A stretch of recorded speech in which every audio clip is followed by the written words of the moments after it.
What's up, guys? Welcome back to Newswave. Well, while we're all kind of hanging out waiting right now for Nintendo to officially announce this Direct, and that'll probably happen, I don't know, like an hour or so after this video goes live, we still have some gaming news to talk about from the weekend. Specifically, several events happened, Ubisoft Forward being the biggest one, where they revealed some fun surprises like a new character going into Mario and Rabbids Sparks of Hope, as well as a ton of Assassin's Creed stuff, with one of which actually getting an adult rating. We'll go over all of that here today. Also, we are going to be talking about Marvel's Midnight Suns, as it has a surprise release date for this year. And we'll be talking about Facebook, well now Meta, with their new headset, seemingly the Quest Pro leaking a bit early. Guys, if you enjoy these videos, make sure that like button helps out a ton. And if new here to the Spawnwave channel, make sure you subscribe down below. And we're going to start today with the PlayStation 5 and the Switch in the UK when it comes to some of the sales, as we have some new information as the PS5 has become more and more readily available across the world. Like,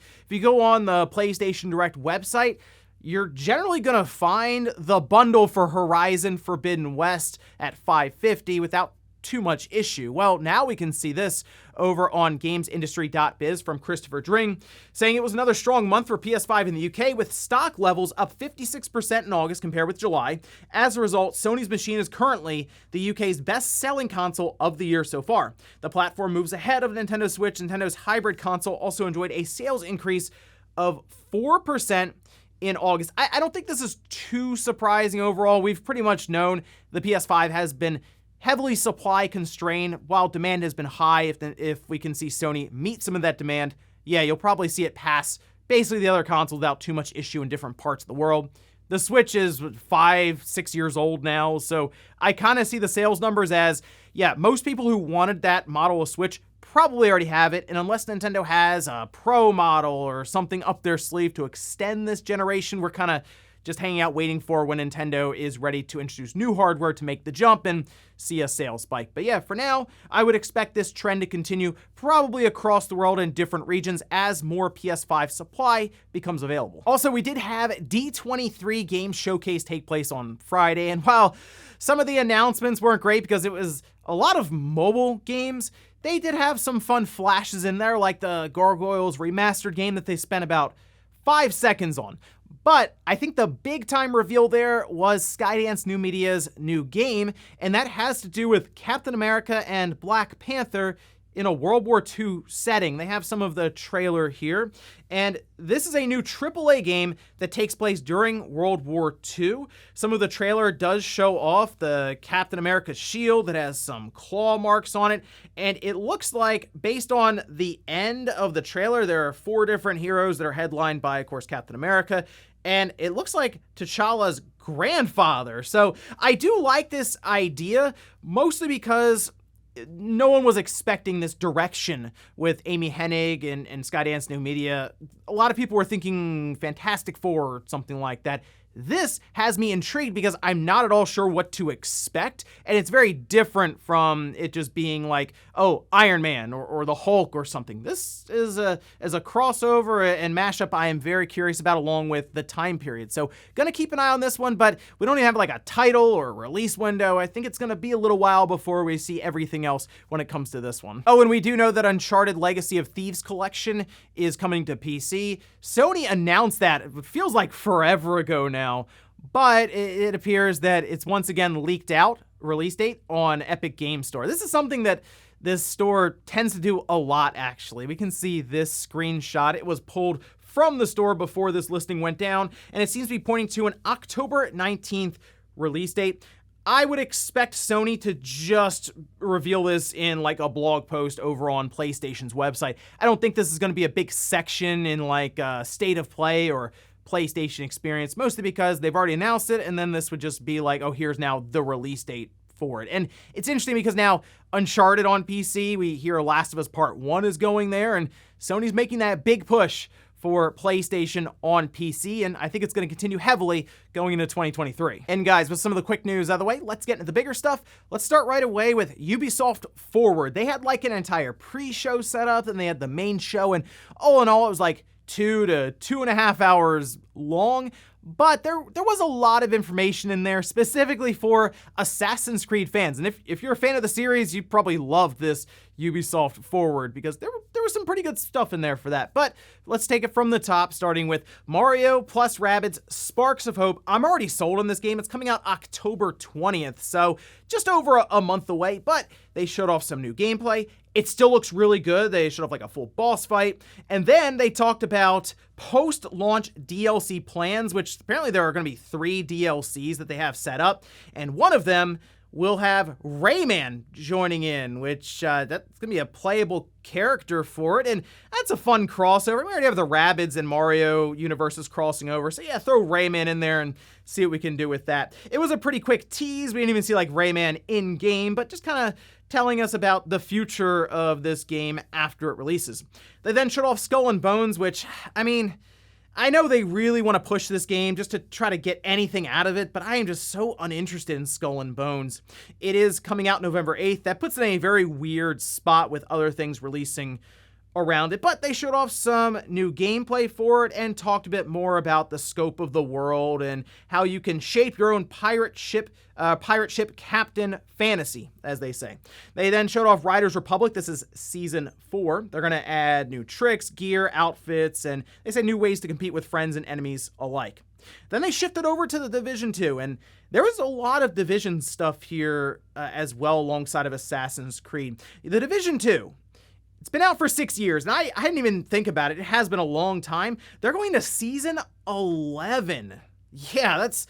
Wow, I again, hard to believe it's been around that long, and it's been supported this entire time. Then they did show off The Division's Heartland, which this is a free-to-play experience on console. It's currently set to launch sometime in 2023, and they say it will bring something new to the fans of the franchise, specifically pointing out streamlining the action gameplay and a bunch of quality of life improvements. So we'll see exactly what they have in mind for that one.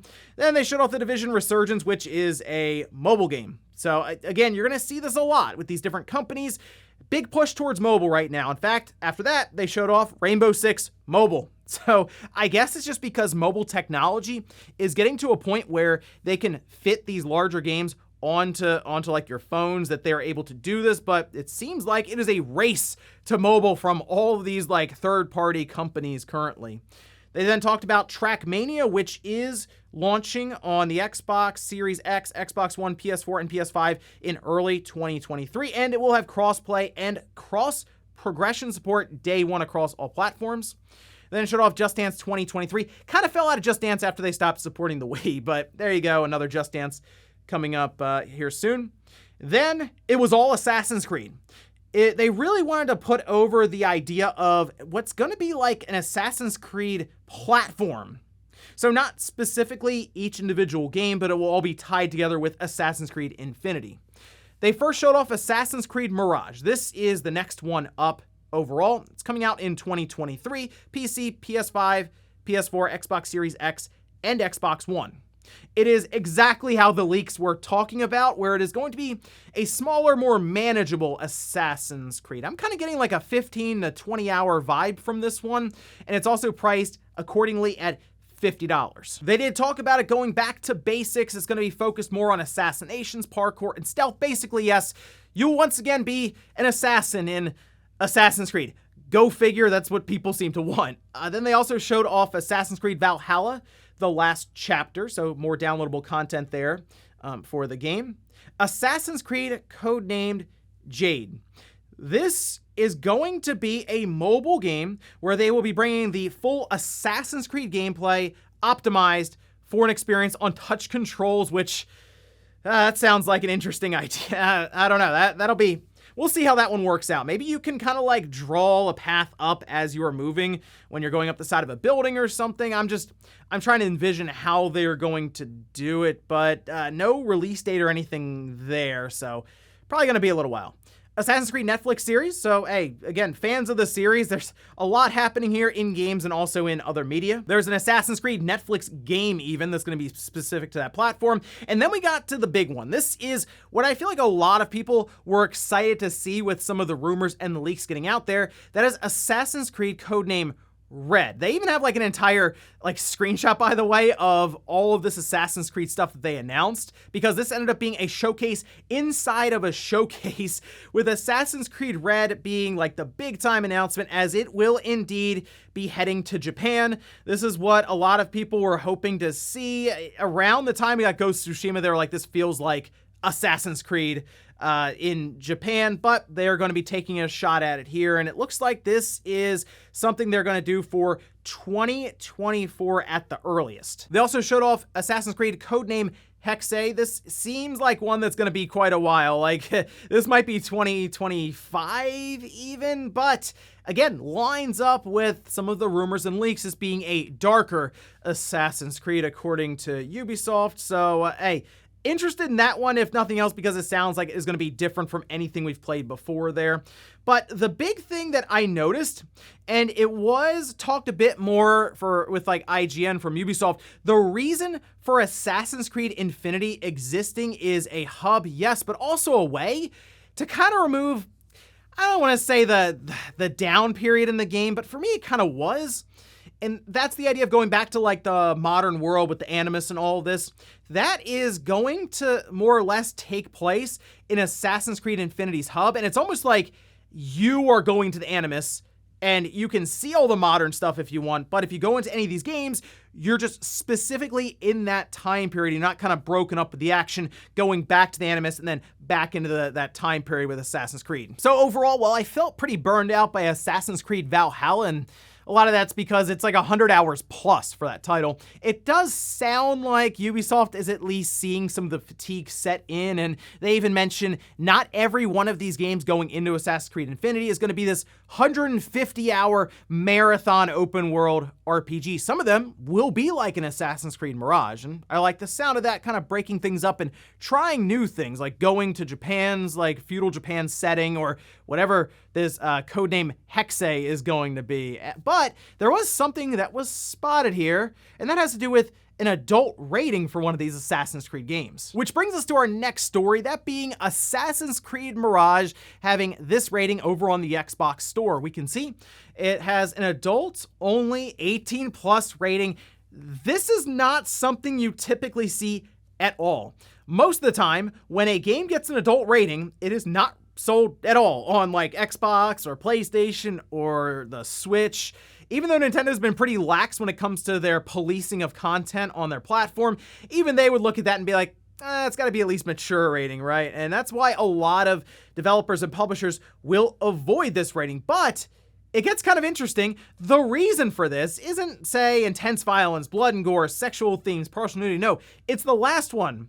Real gambling and in-game purchases. Yes, the real gambling, believe it or not, is what tends to set some of these games over to adults only. Now, we are still waiting for some clarification around this rating, as it seemed to go live as soon as the game was announced and people noticed that AO rating there. So I do believe this will be ironed out and it'll just be a typical mature rated Assassin's Creed game. But it's not surprising for Ubisoft to show up with a game like this, be tied into like this platform they're launching, or just the Ubisoft account system, and oh yeah, there is some sort of microtransactions that could indeed have some sort of gambling mechanic or something tied to it. So we'll see what happens with this one, but having that AO rating pop up on an Xbox storefront next to the Ubisoft logo in Assassin's Creed was certainly jarring for a lot of people, but I feel like it'll probably disappear and an M rating will go in its place. We'll keep an eye on it, see what happens. Next up, let's talk about Marvel's Midnight Suns. This was another game that was present during that D23 Games showcase. They moved pretty quickly through that showcase, but they spent some time on Midnight Suns, and they even had a release date for it, which surprised a lot of people. I think when it got delayed again, most of us assumed we would see it in 2023, but take a look at this over on Marvel.com. They say, as part of D23 Expo 2022, 2K and Marvel Entertainment released a new gameplay trailer and shared that Marvel's Midnight Suns will launch on December 2nd for Windows PC, Xbox Series XS, and PlayStation 5. Launch timing for the Xbox One, PS4, and Nintendo Switch will be coming at a later date. And they already explained that they were going to work to get what are now the current gen versions with the PS5 and the Xbox Series out as soon as possible, and then the other versions of the game, the Xbox One, the PS4, and the Switch, would fall into or later date, that being next year now. So at least getting this game out, I mean, that is cutting it as close as possible, being in the first week of December. Typically, larger games like these, they don't like to launch too late into December when the holiday season is like in full swing, and many people, for the most part, have already done a lot of their holiday shopping or planning. But I am very curious with Midnight Suns. It's Firaxis, so I am at least interested enough to take a look at what they've come up here with the Marvel Universe. The card system is the part that's really turning people off, and I understand, because it looks like it could become tedious, and yes, it looks like there would be a way for microtransactions to find their way into the game, despite them saying anything like that would be tied more or less to cosmetics and nothing that would really affect gameplay to that degree where you can just buy packs of cards and all of a sudden your team is really good, like on the first stage of the game. I will admit, though, I'm curious at the likelihood even of some of these other versions of the game coming out, because the fact that they are pushing the Xbox One and the PS4 and the Switch version into next year, clearly something is going on that's having a hard time getting these games on those systems, at least to the degree where they can't launch them this year. So I don't think they're going to be canceled or anything, but we've seen it before where like Gotham Knights, they're just like, hey, it's just not happening. It's not coming out on the PS4 and the Xbox One. I still think they want to try to get this there on those other platforms, but we'll see. I mean, at the very least, it will be launching later this year on the Xbox Series, the PlayStation 5, and PC. I'm just hoping at least that Switch version can find its way out there to see how that turns out, but I guess worst case scenario, they can always stream it. And in our last bit of news, let's talk about the Meta Quest Pro, or Project Cambria. This is something that's been talked about for, I feel like, a year or so now, and it's a device that people have been anticipating its announcement for, as the Meta Quest and the Quest 2 have been very successful overall. I mean, it's definitely the most successful VR headset that we've ever seen, and a lot of that has to do with the ease of use, where you don't need a PlayStation or a PC or something to hook it all up to and make it work. You just put the headset on and you're off and running. Well, it does look like this Meta Quest Pro is getting set for its official reveal and release here pretty soon. We can see this over on Twitter. It was shared by NathyVR, who says the first pictures of an alleged Quest Pro have just been leaked. And we can see some of the box art here. It appears to be a not-for-sale engineering sample. So, I mean, I assume the box itself, which does look retail ready, could be what's on store shelves, but you also do see like dev kits and engineering stuff, all that get out there ahead of time. But it sounds like we could see this thing getting unveiled officially in the next month or so. Some are looking towards the end of September, others looking towards October 11th, when there will be a Meta Connect event where they'll go over all kinds of stuff for Meta VR and their metaverse that they're building on. This is an interesting headset, though, because it would be going in not necessarily the direction I would be looking for mainstream adoption. They kind of started to figure it out with the Meta Quest, but that's because it was also affordable. This sounds like it's gonna be something that's gonna be more expensive than, the price increased Meta Quest being, what, $400 or $500 and so on. This potentially getting $800 to $1,000. Some have said more with the bundle, which we'll see about that. But this will have all kinds of interesting features when it comes to the headset and the screens, even having a shaved down front where it doesn't look like a massive box on your face, and even the ability to read facial expressions. There are several channels and publications that have been following the rumors, so check some of those out if you're really excited for this, especially on the build-up to what we assume to be a big reveal and release nearing Meta Connect. And before we go to the comment of the day, we're gonna take a look at the poll that I posted up yesterday, where I ask, Assassin's Creed next big game is heading to Japan. Are you interested? Look at that, 25% said yes, I've been waiting for the Japan setting for a while. And then 34% said somewhat, I still need to see the gameplay and story though. And yeah, that's kind of important to see all of that. I was curious to see how that feudal Japan setting, just the announcement,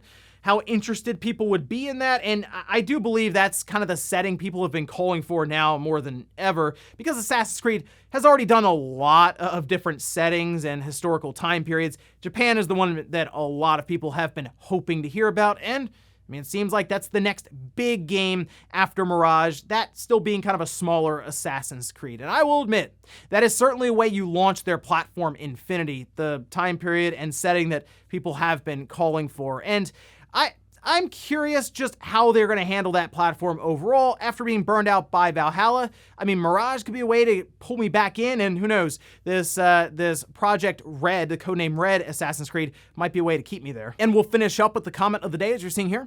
This is from Jonathan saying, I feel like a delay is just a convenient excuse for when the people who spread rumors about a Nintendo Direct next week are wrong. Yeah, what they need to do is just kind of shroud them in like predictions, you know, like a couple weeks ago when I said there'd probably be a Direct on the 12th. I mean, could be Tuesday or Wednesday, depending on your time zones, but that sounds right. I'm gonna go with that prediction. Here's hoping I'm right about it. I don't know, we'll see what happens today. Maybe there'll be a Direct announcement and we can look forward to some big time reveals like that F-Zero game that people have been asking for that return of, or maybe Pikmin 4. We'll see. And ladies and gentlemen, that's going to do it here for Newswave. If you enjoyed this video, guys, hit that like button. If not, hit the dislike. Leave comments down below about everything we talked about here. Today was Ubisoft Forward with all this Assassin's Creed stuff getting revealed. Do any of these projects or games that they showed off have your interest? And then also, what about this Meta Quest Pro? Have you been following it, and are you expecting a big time reveal here in the next couple of weeks? Thanks guys for watching, and I'll see you next time.